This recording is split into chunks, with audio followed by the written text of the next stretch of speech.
பூமியில் சில இடங்கள் வேறு ஒரு கிரகத்தைப் போல தோன்றுகின்றன. அங்கு வாழும் விலங்குகள், மரங்கள், பறவைகள், பூச்சிகள், இயற்கை அமைப்புகள் அனைத்தும் உலகின் மற்ற பகுதியிலிருந்து முற்றிலும் வேறுபட்டதாக இருக்கும். அப்படிப்பட்ட இடங்களில் மிகவும் பிரபலமானது மடகாஸ்கர் தீவு. இது ஒரு தீவு மட்டுமல்ல, கோடிக்கணக்கான ஆண்டுகளாக தனிமையில் பரிணாம வளர்ச்சி அடைந்த உயிர்களின் பேரரசு. அதனால்தான் பல விஞ்ஞானிகள் இதை பூமியின் 8வது கண்டம் என்றும் உயிருள்ள பரிணாம ஆய்வகம் என்றும் அழைக்கிறார்கள். மடகாஸ்கர் ஆப்பிரிக்காவின் தென்கிழக்கு கடற்கரைக்கு அருகில் இந்திய பெருங்கடலில் அமைந்திருக்கிறது. சுமார் 5,87,000 சதுர கிலோமீட்டர் பரப்பளவு கொண்ட இது உலகின் 4வது மிகப்பெரிய தீவு. இதன் நீளம் வடக்கிலிருந்து தெற்காக சுமார் 1600 கிலோமீட்டரும், அகலம் சில இடங்களில் 570 கிலோமீட்டரையும் தாண்டுகிறது. சுமார் 16.5 கோடி ஆண்டுகளுக்கு முன்பு மடகாஸ்கர் ஆப்பிரிக்காவிலே இருந்து பிரிந்து தனியாக நகர துவங்கியது. பின்பு சுமார் 8.8 கோடி ஆண்டுகளுக்கு முன்பு இந்திய துணைக்கண்டத்திலிருந்தும் பிரிந்தது. அதன் பிறகு பல கோடி ஆண்டுகள் இந்த தீவு உலகிலிருந்து தனிமைப்படுத்தப்பட்டது. அந்த நீண்ட தனிமையே இங்குள்ள உயிரினங்களை வேறு எங்கும் இல்லாத வகையில் மாற்றியிருக்கின்றன. இன்று மடகாஸ்கரில் வாழும் உயிரினங்களில் சுமார் 90 விழுக்காட்டிற்கும் அதிகமானவை உலகின் வேறு எந்த இடத்திலும் இயற்கையாக காணப்படுவதில்லை. இதையே விஞ்ஞானிகள் என்டெமிக் இனங்கள் என்றும் அழைக்கிறார்கள். மடகாஸ்கரை பற்றி பேசும்போது முதலில் நினைவுக்கு வருவது லெமூர்கள். உலகில் உள்ள அனைத்து லெமூர் இனங்களும் இயற்கையாக வாழும் ஒரே இடம் இதுதான். 100க்கும் மேற்பட்ட லெமூர் இனங்கள் இங்கு வாழ்கிறார்கள். லெமூர்களில் சில பூனை அளவிலும் இருக்கும், சில அணில் அளவிலும் இருக்கும். வளையவால் லெமூர், இந்திரி, சிபாக்கா போன்ற ஒவ்வொரு இனமும் தனித்துவமான வாழ்க்கை முறையை கொண்டிருக்கிறார்கள். சிபாக்கா லெமூர் தரையில் நடக்கும் விதம் உலகையே ஆச்சரியப்படுத்துகிறது. 2 கால்களில் பக்கவாடாக தாவி தாவி நகரும் இந்த விலங்கு நடனமாடுவது போல தோன்றும். மரங்களுக்கு இடையில் 10 மீட்டருக்கும் அதிக தூரம் தாவும் திறனும் இதற்கு இருக்கிறது. அதை போல மடகாஸ்கர் பச்சோந்திகளின் சொர்க்கம் என்றும் அழைக்கப்படுகிறது. உலகில் உள்ள பச்சோந்தி இனங்களில் பாதிக்கும் மேற்பட்டவை இங்குதான் வாழ்கிறார்கள். உலகின் மிகச்சிறிய பச்சோந்தியான புரூகெசியா நானா கூட மடகாஸ்கரில் தான் கண்டுபிடிக்கப்பட்டது. அது மனித விரல் நகத்தை விட சிறியதாக இருக்கும். இங்கிருக்கக்கூடிய மரங்களும் கூட அதே அளவு வியப்பை ஏற்படுத்தக்கூடியது. குறிப்பாக பவோபாப் மரங்கள் உலக புகழ் பெற்றவை. அவற்றின் தடுத்த தண்டு ஆயிரக்கணக்கான லிட்டர் தண்ணீரை சேமித்து வைக்கக்கூடியது. சில பவோபாப் மரங்கள் 1000 ஆண்டுகளுக்கு மேலாக உயிருடன் இருக்கிறார்கள். பவோபாப் அவென்யூ எனப்படும் சாலை மடகாஸ்கரின் மிகவும் புகழ்பெற்ற இயற்கை காட்சிகளில் ஒன்றாகவும் இருக்கிறது. அதை போல மடகாஸ்கரில் மழைக்காடுகள், உலர்ந்த இலையுதிர் காடுகள், முச்செடி காடுகள், சதுப்பு நிலங்கள், உயரமான மலைப்பகுதிகள் என பலவிதமான சூழியல் அமைப்புகளும் உள்ளன. ஒவ்வொரு பகுதியிலும் வேறுபட்ட உயிரினங்கள் வாழ்கிறார்கள். ஒரே தீவுக்குள் இவ்வளவு பன்முக உயிரியல் அமைப்புகள் இருப்பது மிகவும் அரிதான ஒன்றே. பறவைகளும் கூட மடகாஸ்கரின் மற்றொரு சிறப்பாகவும் இருக்கிறார்கள். 100கணக்கான பறவை இனங்கள் இங்கு வாழ்கின்றன. அவற்றில் பல உலகின் வேறு எங்கும் காணப்படுவதில்லை. அதை போல பல வகையான தவளைகள், பாம்புகள், பூச்சிகள் மற்றும் வண்ணத்து பூச்சிகளும் இந்த தீவின் தனித்துவமான பரிணாம வளர்ச்சியை வெளிப்படுத்துகின்றன. மடகாஸ்கரின் கடலோர பகுதிகளும் மிகுந்த உயிரியல் செழுமை கொண்டவை. பவளப்பாறைகள், கடல் ஆமைகள், டால்பின்கள், ஹம்பேக் திமிங்கலங்கள், பலவிதமான வெப்பமண்டல மீன்கள் ஆகியவை இங்கு வாழ்கிறார்கள். ஒவ்வொரு ஆண்டும் சில திமிங்கலங்கள் ஆயிரக்கணக்கான கிலோமீட்டர் தூரம் பயணம் செய்து மடகாஸ்கர் கடலோரத்தை அடைகிறார்கள். ஆக மொத்தத்தில் மனிதர்கள் இந்த தீவிற்கு மிகவும் தாமதமாகத்தான் வந்தார்கள். சுமார் 2000 ஆண்டுகளுக்கு முன்புதான் முதல் குடியேற்றங்கள் உருவாகின. ஆச்சரியமாக மடகாஸ்கர் மக்களின் மரபணுக்களில் ஆப்பிரிக்க மற்றும் தென்கிழக்கு ஆசிய மக்களின் கலப்பும் காணப்படுகிறது. இதனால் இந்த தீவின் கலாச்சாரமும் உலகில் தனித்துவமானதாகவும் உருவாகி இருக்கிறது. ஆனால் மடகாஸ்கரின் இயற்கை இன்று மிகப்பெரிய ஆபத்தில் இருக்கின்றன. காடுகள் வேகமாக அழிக்கப்படுகின்றன. விவசாயம் மரவெட்டுதல், சட்டவிரோத வேட்டை மற்றும் காலநிலை மாற்றம் ஆகியவை பல அரிய உயிரினங்களின் வாழ்விடங்களை சுருக்கி வருகின்றன. சில லெமூர் இனங்கள் ஏற்கனவே மிகவும் ஆபத்தான நிலையில் இருக்கின்றன.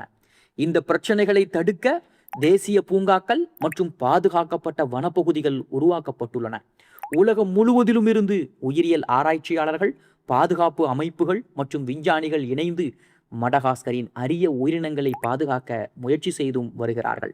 மடகாஸ்கரில் இன்னும் புதிய உயிரினங்கள் தொடர்ந்து கண்டுபிடிக்கப்படுகின்றன. ஒவ்வொரு ஆண்டும் புதிய தவளைகள், பச்சோந்திகள், பூச்சிகள், தாவரங்கள் மற்றும் சிறிய பாலூட்டிகள் விஞ்ஞானிகளால் பதிவு செய்யப்படுகின்றன. இதனால் இந்த தீவு இன்னும் முழுமையாக அறியப்படாத இயற்கை ஆய்வகமாகவே இருந்து கொண்டிருக்கிறது. மடகாஸ்கர் நமக்கு ஒரு முக்கியமான உண்மையை நினைவூட்டுகிறது. ஒரு பகுதி பல கோடி ஆண்டுகள் தனிமையில் இருந்தால் இயற்கை எவ்வளவு வித்தியாசமான உயிரினங்களை உருவாக்க முடியும் என்பதை இந்த தீவு நிரூபிக்கிறது. பரிணாம வளர்ச்சி என்பது புத்தகத்தில் படிக்கும் ஒரு கோட்பாடு மட்டுமல்ல, கண்முன்னே உயிருடன் வாழும் உலகம் என்பதற்கான மிகப்பெரிய சான்று மடகாஸ்கர். அதனால்தான் மடகாஸ்கர் ஒரு சாதாரண தீவு அல்ல, அது காலத்தால் பாதுகாக்கப்பட்ட உயிரியல் பொக்கிஷம். பூமியின் மற்ற பகுதிகளில் இல்லாத ஆயிரக்கணக்கான உயிரினங்களின் இல்லமாகவும் இருக்கிறது. அறிவியலுக்கு இன்னும் பதில் கிடைக்காத பல கேள்விகளின் திறவுகோலாகவும் மடகாஸ்கர் இருந்து கொண்டிருக்கிறது. பூமியில் வேறு ஒரு உலகம் இருக்கின்றதா என்று யாராவது கேட்டால் அதன் பதில் விண்வெளியில் இல்லை, இந்திய பெருங்கடலில் அமைந்திருக்கக்கூடிய மடகாஸ்கர் தீவிலேயே இருக்கிறது என்று கூறலாம்.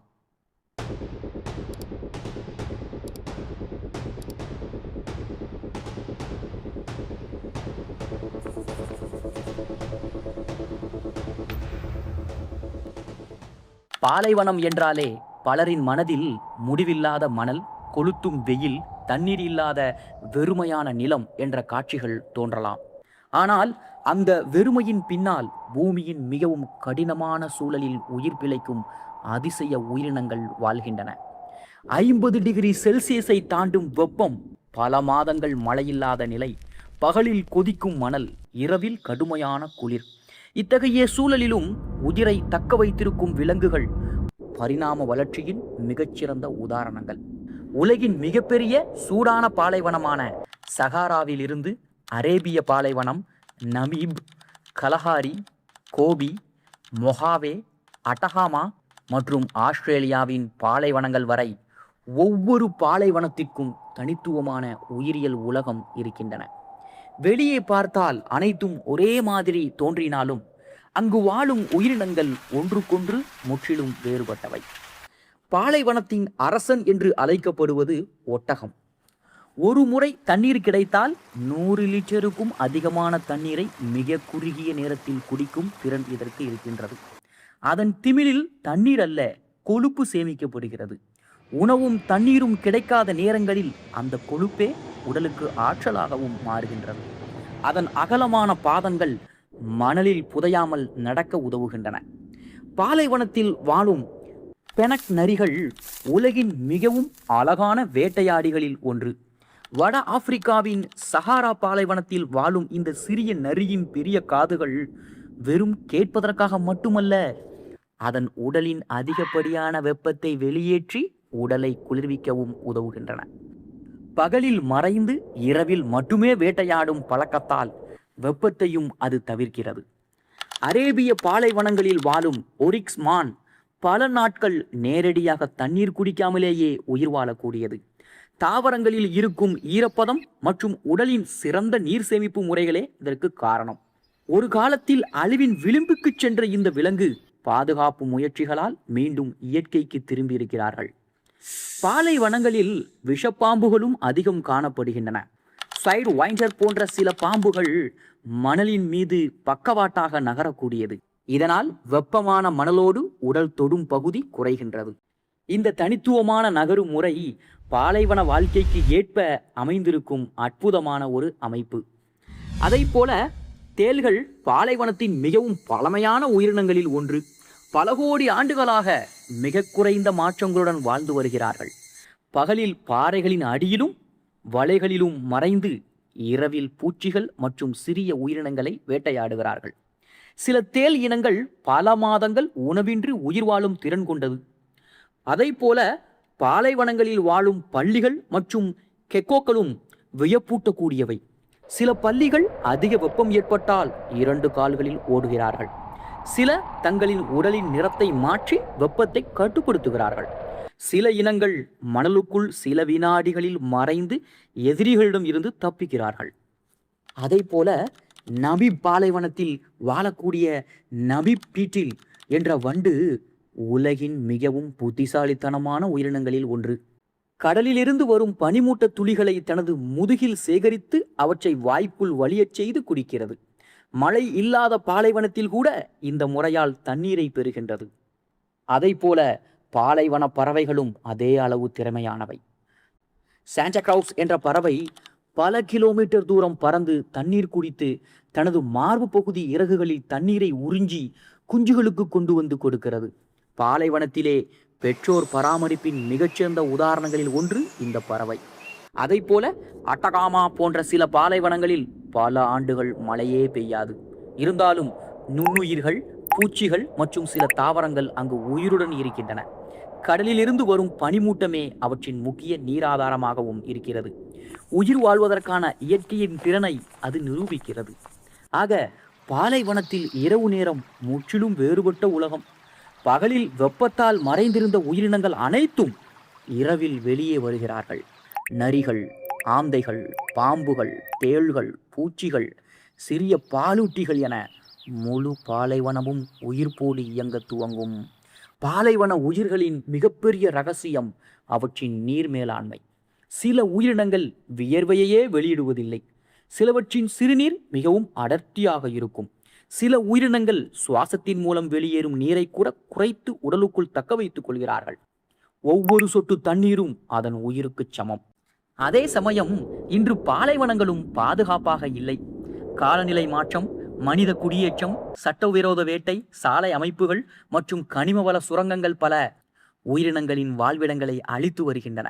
ஏற்கனவே மிகவும் கடினமான சூழலில் வாழும் இந்த உயிரினங்களுக்கு மனித நடவடிக்கைகள் புதிய அச்சுறுத்தலாகவும் மாறியிருக்கின்றன. அதே நேரத்தில் பாலைவன உயிரினங்கள் மருத்துவம், உயிரியல் மற்றும் பொறியியல் துறைகளிலும் புதிய கண்டுபிடிப்புகளுக்கு உதவுகின்றன.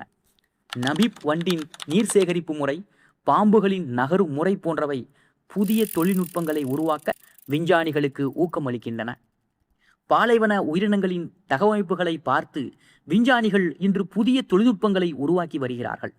எதிர்காலத்தில் தண்ணீர் பற்றாக்குறையை சமாளிக்கும் கருவிகள், வெப்பத்தை தாங்கும் ஆடைகள், புதிய வகை ரோபோக்கள், சிக்கனமான கட்டிடங்கள் உருவாகுவதற்கு இந்த பாலைவன உயிரினங்களே மனிதனுக்கு வழிகாட்டியாகவும் மாறியிருக்கிறது.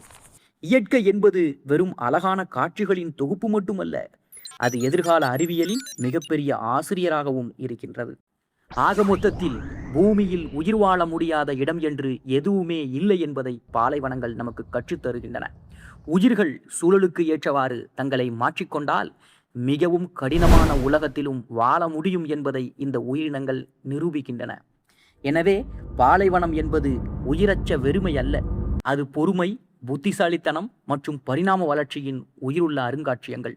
கொளுத்தும் மணலின் கீழும் இரவின் அமைதியிலும் எண்ணற்ற உயிரினங்கள் தங்கள் வாழ்வுக்காக தினமும் போராடி கொண்டிருக்கின்றன. அந்த மறைந்த உலகத்தை புரிந்து கொள்ளும் போது இயற்கையின் எல்லையற்ற திறனை நாம் உணர ஆரம்பிக்கிறோம்.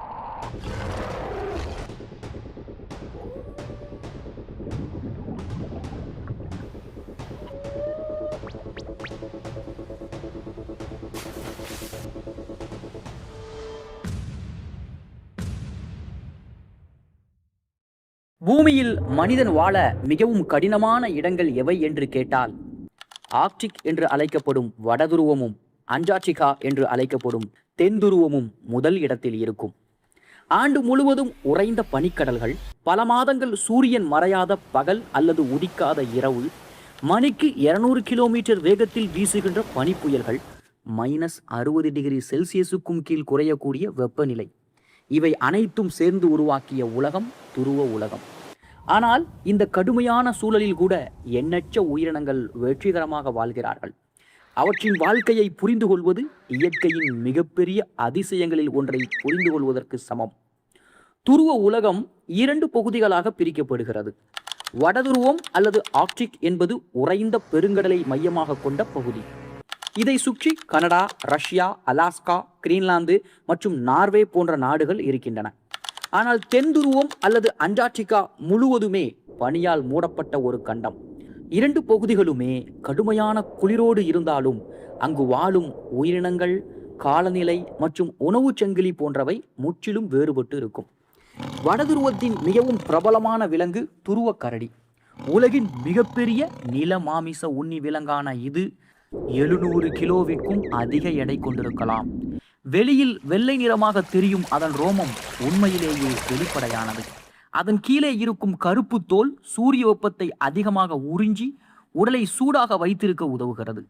அதைப்போல 10 சென்டிமீட்டருக்கும் அதிக தடிமனான கொழுப்பு அடுக்கு உறையும் கடல் நீரில் கூட வெப்பத்தை இழக்காமல் பாதுகாக்கிறது. துருவ கரடிகள் பெரும்பாலும் சீல்களையே வேட்டையாடுகிறார்கள். கடல் பனியில் சீல்கள் சுவாசிக்க உருவாக்கும் சிறிய துளைகளின் அருகே பல மணி நேரம் அமைதியாக காத்திருக்கும். சீல் மேலே வரும் அந்த ஒரு நொடியை பயன்படுத்தி மின்னல் வேகத்தில் தாக்குகிறார்கள். சில நேரங்களில் ஒரு வேட்டைக்காக முழு நாளும் பொறுமையாக காத்திருப்பதும் உண்டு. இந்த பொறுமையே அவற்றின் உயிர் வாழ்வின் ரகசியம். அதைப்போல ஆர்க்டிக் நரி மற்றொரு அற்புதமான விலங்கு. கோடை காலத்தில் பழுப்பு அல்லது சாம்பல் நிறத்தில் இருக்கும் இதன் ரோமம் குளிர்காலத்தில் முழுவதும் வெள்ளை நிறமாக மாறுகிறது. இதனால் பனியில் மறைந்து எதிரிகளிடமிருந்து தப்பிக்கவும் சிறிய எலிகள் மற்றும் பறவைகளை வேட்டையாடவும் முடிகின்றது. உலகிலேயே மிக அதிக குளிரை தாங்கும் பாலூட்டிகளில் இதுவும் ஒன்று. அதைப்போல ரெயின்டீர் துருவ பகுதிகளின் மிகவும் முக்கியமான தாவர உண்ணி. ஆண்டுதோறும் ஆயிரக்கணக்கான கிலோமீட்டர்கள் இடம்பெயர்ந்து புதிய மேய்ச்சல் நிலங்களை தேடுகிறது. அதன் அகலமான குளம்புகள் பனியில் மூழ்காமல் இருக்க உதவுகின்றன. குளிர்காலத்தில் பனியை தோண்டி கீழே இருக்கக்கூடிய பாசி மற்றும் சிறிய தாவரங்களை உணவாக பயன்படுத்துகிறது. வடதுருவ பழங்குடி மக்களின் வாழ்க்கையுடனும் இந்த விலங்கு நெருக்கமாக இணைந்திருக்கிறது. அதைப்போல மஸ்க் ஆக்ஸ் துருவ உலகின் மிக பழமையான பாலூட்டிகளில் ஒன்று. பனியுக காலத்திலிருந்தே கிட்டத்தட்ட மாறாமல் வாழ்ந்து வரக்கூடிய ஒன்று. அதன் நீண்ட அடர்த்தியான ரோமம் உலகிலேயே மிகவும் வெப்பத்தை தக்க வைக்கும் இயற்கை இலைகளில் ஒன்றாகும். ஓநாய்கள் தாக்கும் போது இந்த விலங்குகள் குட்டிகளை நடுவில் வைத்து வட்டமாக நின்று தங்களை பாதுகாத்துக் கொள்ளும். இந்த ஒற்றுமை பல வேட்டைகளிலிருந்து அவற்றை காப்பாற்றுகிறது. அதைப்போல தென் துருவத்தின் அடையாளம் எம்பரர் பென்குயின். உலகின் மிகப்பெரிய பென்குயின் இனமான இது அண்டார்டிகாவின் கடினமான குளிரிலேயே இனப்பெருக்கம் செய்கிறது. பெண் முட்டையிட்ட பிறகு உணவுக்காக கடலுக்கு சென்றுவிடும். ஆண் பென்குயினோ 2 மாதங்களுக்கு மேலாக அந்த முட்டையை தனது கால்களில் வைத்து பாதுகாத்து வயிற்று பகுதியின் வெப்பத்தாலும் பாதுகாக்கிறது. அந்த காலம் முழுவதும் அது உணவு இல்லாமல் பனிப்புயலை எதிர்கொண்டு நிற்கிறது. ஆயிரக்கணக்கான எம்பரர் பென்குயின்கள் ஒன்றாக கூட்டமாக நிற்பது ஒரு அற்புதமான அமைப்பு. வெளிப்புறத்தில் இருப்பவர்கள் மெதுவாக உள்ளே நகர்கிறார்கள், உள்ளே இருப்பவர்கள் வெளியே வருவார்கள். இதனால் ஒவ்வொரு பறவைக்கும் சமமான வெப்பம் கிடைக்கிறது. கடுமையான குளிரிலும் இந்த ஒற்றுமை முழு கூட்டத்தையும் உயிரோடு வைத்திருக்கிறது. அதைப்போல துருவக் கடல்களின் முழு உணவு சங்கிலிக்கும் அடித்தளமாக இருப்பது கிரில் எனப்படும் சிறிய இறால் போன்ற உயிரினங்கள். சில சென்டிமீட்டர் அளவு மட்டுமே இருக்கும் இது கடல் பாசிகளை உணவாக உண்ணுகிறார்கள். ஆனால் இந்த சிறிய உயிரினங்களையே பென்குயின்கள், சீல்கள், மீன்கள், திமிங்கலங்கள் மற்றும் பல கடல்வாழ் உயிரினங்கள் உணவாக பயன்படுத்துகின்றன. உலகின் மிகப்பெரிய உயிரினமான நீலத்திமிங்கலம் கூட ஒரு நாளில் பல டன் கிரில்களை உண்டு வாழ்கிறது. எனவே துருவ உலகின் உண்மையான சக்தி இந்த கண்களுக்கு தெரியாத சிறிய உயிர்களிடம் இருந்துதான் வருகிறது. துருவ கடல்களில் வாழக்கூடிய சீல்கள் பனியின் மீது ஓய்வெடுத்தாலும் அவற்றின் வாழ்க்கையின் பெரும்பகுதி கடலுக்குள்ளேயே செல்கிறது. அவற்றின் தடிமனான கொழுப்பு அடுக்கு குளிரிலிருந்து பாதுகாப்பதோடு நீண்ட நேரம் நீரில் நீந்தவும் உதவுகின்றது. சில சீல் இனங்கள் நூற்றுக்கணக்கான மீட்டர் ஆழம் வரை மூழ்கி 1 மணி நேரத்திற்கும் அருகில் மூச்சை அடக்கிக் கொள்ளும் திறன் கொண்டவை. பனியில் இருக்கும் சிறிய சுவாச துளைகளே அவற்றின் உயிர் காக்கும் வழிகளாகும். அதை போல வடதுருவத்தில் வாழக்கூடிய வால்ரஸ் தனது மிகப்பெரிய தந்தங்களுக்காக புகழ்பெற்றது.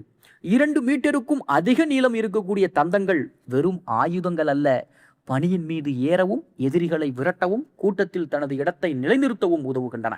ஆயிரக்கணக்கான வால்ரஸ்கள் ஒன்றாக பனிக்கட்டிகளின் மீது ஓய்வெடுக்கும் காட்சி துருவ உலகின் மிகச்சிறந்த இயற்கை காட்சிகளில் ஒன்று. அதை போல துருவ கடல்களின் உச்ச வேட்டையாடி ஆர்கா அல்லது கில்லர் வேல் என்று அழைக்கப்படும் ஒன்று.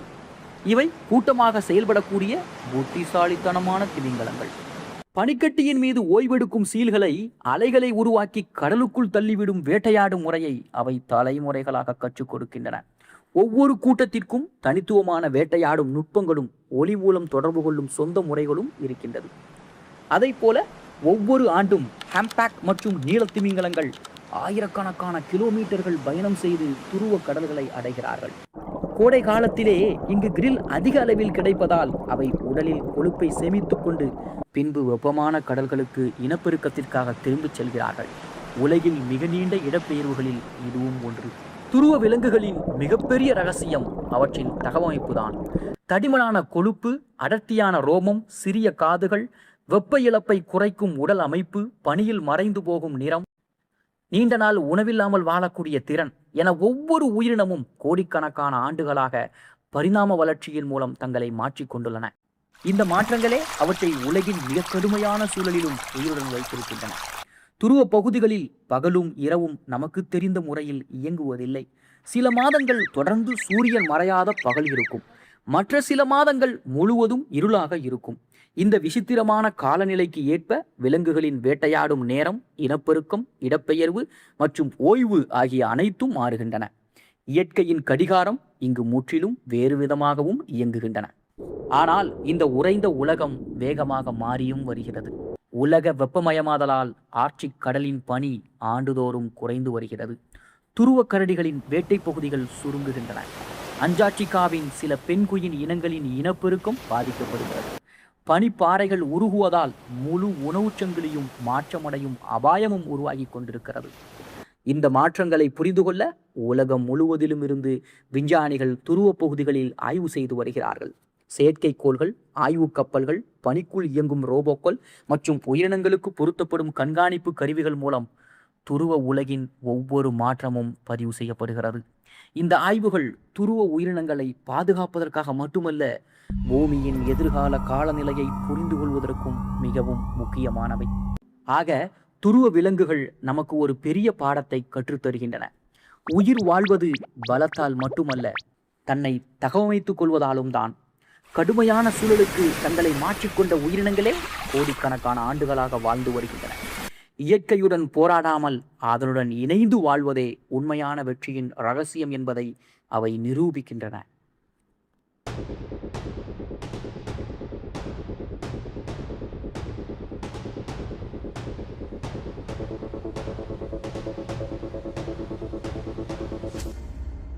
பூமியில் மனிதர்கள் வாழும் இடங்களில் மிகவும் மர்மமான உலகங்களில் ஒன்று கிரீன்லாந்து. பெயர் என்னவோ கிரீன்லாண்ட் என்றாலும் அதன் பெரும்பகுதி முடிவில்லாமல் பறந்து விரிந்த வெள்ளை பனிக்கடல். விண்வெளியில் இருந்து பார்க்கும்போது ஒரு மாபெரும் பனிக்கவசம் பூமியின் மேல் போர்த்தப்பட்டிருப்பது போல தோன்றினாலும் அந்த பனியின் கீழ் மறைந்திருப்பது மலைகள், பள்ளத்தாக்குகள், ஆறுகள், ஏரிகள் மற்றும் இன்னும் முழுமையாக ஆராயப்படாத ஒரு பண்டைய உலகம். கிரீன்லாந்து கண்டங்களை தவிர்த்துவிட்டு பார்த்தால் உலகின் மிகப்பெரிய தீவு. சுமார் 21.6 லட்சம் சதுர கிலோமீட்டர் பரப்பளவை கொண்ட இந்த தீவில் சுமார் 80% அதிகமான பகுதி தடிமனான பனிப்படலத்தால் மூடப்பட்டிருக்கிறது. சில இடங்களில் இந்த பனியின் தடிமன் 3 கிலோமீட்டருக்கும் அதிகமாக இருக்கின்றன. பூமியில் அண்டார்டிகாவிற்கு அடுத்தபடியாக மிகப்பெரிய பனிக்களஞ்சியம் கிரீன்லாந்து தான். இந்த பனிப்படலம் ஒரே மாதிரியாக அமைதியாக இருப்பதில்லை. அது மிக மெதுவாக நகரக்கூடிய ஒரு உறைந்த நதியை போன்றது. ஆண்டிற்கு அதிகபட்சமாக 10 மீட்டர்கள் வரை நகரும் இந்த பனிப்படலம் ஆயிரக்கணக்கான ஆண்டுகளாக பாறைகளை அரைத்து பள்ளத்தாக்குகள், பியோர்டுகள் மற்றும் ஆழமான நில அமைப்புகளை உருவாக்கி இருக்கிறது. இன்று கிரீன்லாந்தின் கடற்கரையில் காணப்படும் பல பியோர்டுகள் இந்த இயற்கை செயலின் விளைவுகள்தான். பல ஆண்டுகளாக விஞ்ஞானிகள் பனியின் கீழ் என்ன இருக்கிறது என்பதை அறிய முடியாமல் இருந்தார்கள். ஆனால் ரேடார் ஆய்வுகள் ஆச்சரியமான உண்மைகளை வெளிப்படுத்தின. பனியின் கீழ் முழுமையான மலைத்தொடர்கள், நூற்றுக்கணக்கான கிலோமீட்டர் நீளம் இருக்கக்கூடிய பள்ளத்தாக்குகள், அதை போல பல பழமையான ஆற்று வழித்தடங்கள் இருப்பதும் கண்டுபிடிக்கப்பட்டிருக்கிறது. ஒரு காலத்தில் பசுமையான நிலமாக இருந்த இந்த உலகம் இன்று பனிக்குள் பாதுகாக்கப்பட்டு கொண்டிருக்கிறது. கிரீன்லாந்தின் மற்றொரு அதிசயம் பனியின் கீழ் மறைந்திருக்கக்கூடிய ஏரிகள். பல கிலோமீட்டர் தடிமனான பனிக்கட்டியின் கீழ் அழுத்தத்தால் உருகிய நீர் ஆயிரக்கணக்கான ஆண்டுகளாக ஏரிகளாக தேங்கி கிடக்கிறது. சூரிய ஒளியே எட்டாத இந்த உலகங்களில் நுண்ணுயிர்கள் வாழக்கூடும் என்று விஞ்ஞானிகள் நம்புகிறார்கள். இதனை ஆய்வு செய்வது வியாழனின் சந்திரனான யூரோப்பா போன்ற பனிமூடிய உலகங்களில் உயிர்கள் இருக்குமா என்ற கேள்விக்கும் உதவுகின்றன. கிரீன்லாந்தின் கடற்கரைகளிலே உலகின் மிகப்பெரிய பனிப்பாறைகள் உருவாகின்றன. பனிப்படலத்தின் விளிம்பிலிருந்து மாபெரும் பனித்துண்டுகள் உடைந்து கடலுக்குள் மிதந்து செல்கின்றன. சில பனிப்பாறைகள் பல கிலோமீட்டர் நீளமும் 100 மீட்டருக்கும் அதிகமான உயரமும் கொண்டிருக்கும். கடலில் மிதக்கக்கூடிய பகுதி மட்டும்தான் நமக்கு தெரியும். ஆனால் அதன் பெரும் பகுதி நீருக்கு அடியில் மறைந்திருக்கும். கிரீன்லாந்தின் மிகவும் வியப்பூட்டும் உயிரினங்களில் ஒன்று கிரீன்லாந்து சுறா. உலகில் மிக நீண்ட காலம் வாழக்கூடிய முதுகெலும்பு கொண்ட உயிரினமாக கருதப்படும் இது சுமார் 300 முதல் 400 ஆண்டுகள் வரை வாழக்கூடும் என்று ஆய்வுகள் தெரிவிக்கின்றன. மிகவும் மெதுவாக வளரக்கூடிய இந்த சுறா ஆர்க்டிக் கடலின் ஆழமான உறைபனி போன்ற குளிர்ந்த நீரில் அமைதியாக வாழ்கிறது. மனிதர்கள் பிறப்பதற்கு பல நூற்றாண்டுகளுக்கு முன்பே பிறந்திருக்கக்கூடிய சுறாக்கள் இன்றும் நீந்தி கொண்டிருக்கலாம். அதை போல கோடை காலத்தில் கிரீன்லாந்தின் வடக்கு பகுதிகளில் மிட்நைட் சன் எனப்படும் அதிசயமும் நிகழ்கிறது. பல வாரங்கள் அல்லது சில இடங்களில் பல மாதங்கள் வரை சூரியன் முழுமையாக மறைவதே கிடையாது.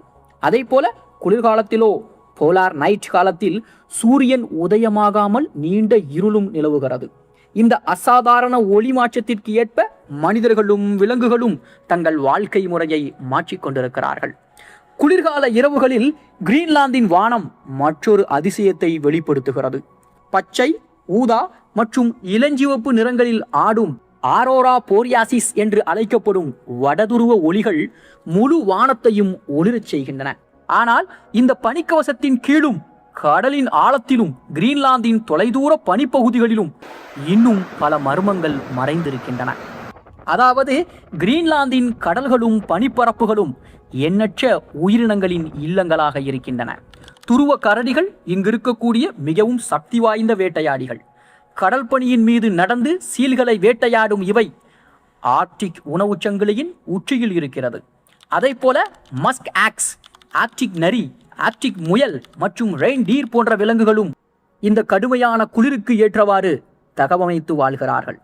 கிரீன்லாந்தை சுற்றி இருக்கக்கூடிய கடல்களில் வாழும் நார்வால் உலகின் மிகவும் விசித்திரமான திமிங்கலங்களில் ஒன்றாகும். அதன் நீண்ட மற்றும் சுழல் வடிவத்தில் இருக்கும் கொம்பை போன்ற பல் காரணமாக இதை கடலின் யூனிகார்ன் என்றும் அழைக்கிறார்கள்.